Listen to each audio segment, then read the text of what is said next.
we saw the morning rush at the polls, and now the evening rush is getting into full swing. The polls in Pennsylvania, New Jersey, and Delaware all close in about 3 hours, but as long as you're in line by 8 o'clock, you will be allowed to vote. Let's go to NBC 10's Brandon Hudson. He's live in West Philadelphia now. And Brandon, the community doing whatever it can to make Election Day a little less stressful.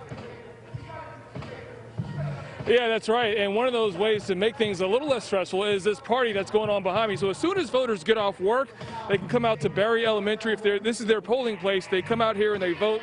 You got a DJ, you got food, you got a lot of people just trying to have fun. It's a push to get people to vote, and then it's also a way to lighten the mood after a very stressful day. We spent some time in one of Philly's most stressful parts of the city, areas that were hit hard by the COVID-19 shutdown, by the pandemic, as well as the gun violence.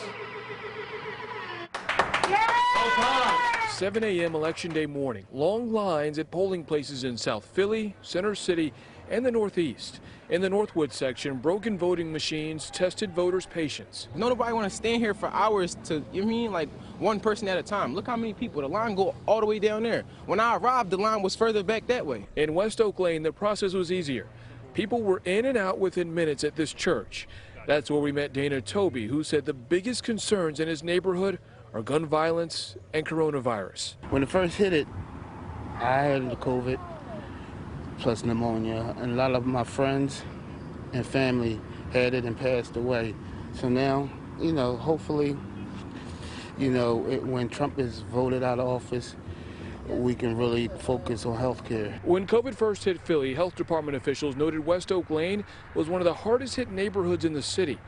While Dana voted for Joe Biden, Nelson Hernandez backed Donald Trump because of his work with the economy. Right now, he's not representing me as a private citizen.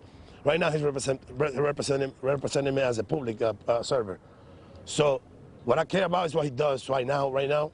If you want to come up and process him on what he did in his private life, that's your choice. In North Philly, Vernell McNair hopes the election resets her city and this country. I just want everything to change. The looting, the crimes, all the negativity.